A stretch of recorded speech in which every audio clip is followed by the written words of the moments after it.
अस्सलामु अलैकुम रहमतुल्लाहि व बरकातुहू। बिस्मिल्लाहिर्रहमानिर्रहीम नहमदुहू व नुसल्ली अला रसूलिहिल करीम। उम्मीद है आप सब खैरियत से होंगे। अल्लाह रब्बुल इज़्ज़त हम सबको अपने हिफ्ज़ व अमान में रखे। आज हम बात करेंगे जमात की नमाज की, जिसमें अक्सर हमसे काफ़ी गलतियां होती हैं इनको सही करने पर। सबसे पहले हमसे ये गलती होती है कि जब हम जमात में शिरकत करते हैं तो इमाम साहब जब तकबीर तहरीमा अल्लाहु अकबर पढ़ते हैं, उनके तकबीर तहरीमा पढ़ने से पहले हम अपनी तकबीर तहरीमा पढ़कर नमाज में दाखिल हो जाते हैं। ये मुनासिब नहीं है। इसका मुनासिब तरीका ये है कि जब इमाम साहब अल्लाहु अकबर यानी कि बर पर पहुँचें तो हम अपनी तकबीर पढ़कर नमाज में दाखिल हों। इसकी मैं भी नियत करता हूँ, आप भी नियत करें कि आइंदा हम इस बात का ख्याल रखेंगे। उसके बाद हमसे जो गलती होती है वो ये होती है कि हम कोशिश अक्सर औक़ात हमसे ये होता है कि हम रुकन जो है इमाम साहब से पहले अदा करने की कोशिश करते हैं। ये मुनासिब नहीं है। इसमें यह है कि जैसे इमाम साहब रुकू में जाते नहीं हैं, हम उनसे पहले जाने की कोशिश करते हैं। ये मुनासिब नहीं है। इसका सही तरीका ये है कि जब इमाम साहब कोई भी रुकन अदा कर रहे हों तो हम उनके साथ अदा करें।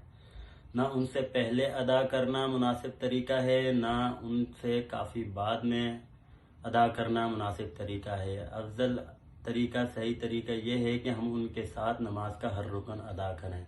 इसी तरह सजदों में भी हमें ख्याल करना है, रुकू से उठते वक्त भी हमें ख्याल करना है, सजदे से कायदे में आने के लिए भी हमें ख्याल करना है। कोई भी रुकन हमारा जो है इमाम साहब से पहले ना हो, ना पहले हो ना बाद में हो, इमाम साहब के साथ रुकन अदा करें।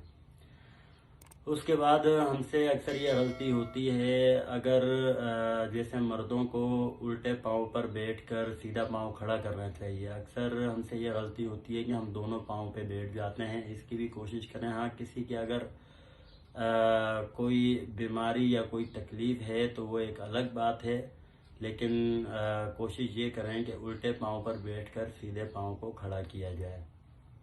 उसके बाद जो है हमसे अक्सर औक़ात ये गलती होती है कि जब इमाम साहब नमाज ख़त्म करते हैं, पहला सलाम फेरते हैं, दूसरा सलाम वो फेरने लगते हैं, उनका वो दूसरा सलाम मुकम्मल होने से पहले हम नमाज से बाहर आ जाते हैं। ये मुनासिब तरीका नहीं है। इसमें भी हमें ख्याल करना है कि जब इमाम साहब का दूसरा सलाम मुकम्मल हो तो उनके साथ हमारी नमाज ख़त्म हो। और इंशाअल्लाह आपको अगली वीडियो में हम नमाज का ढांचा भी इंशाअल्लाह करके दिखाएंगे। और हमारी ये वीडियो अगर आपको पसंद आई हो तो हमारे YouTube चैनल को सब्सक्राइब करें, लाइक करें, शेयर करें, बेल का बटन दबाएं ताकि हमारी हर नई आने वाली वीडियो आप तक पहुंच सके। अल्लाह रब्बुल इज़्ज़त जो पढ़ा जो सुना इस पर मुझे भी हम सबको अमल करने की तौफीक अता फरमाए और इसको दूसरों तक पहुंचाने की तौफीक अता फरमाए। अपना ख्याल रखिएगा, हमें दुआओं में याद रखिएगा। मिलते हैं एक नई वीडियो नई मालूमात के साथ। अस्सलामु अलैकुम व रहमतुल्लाहि व बरकातुहू।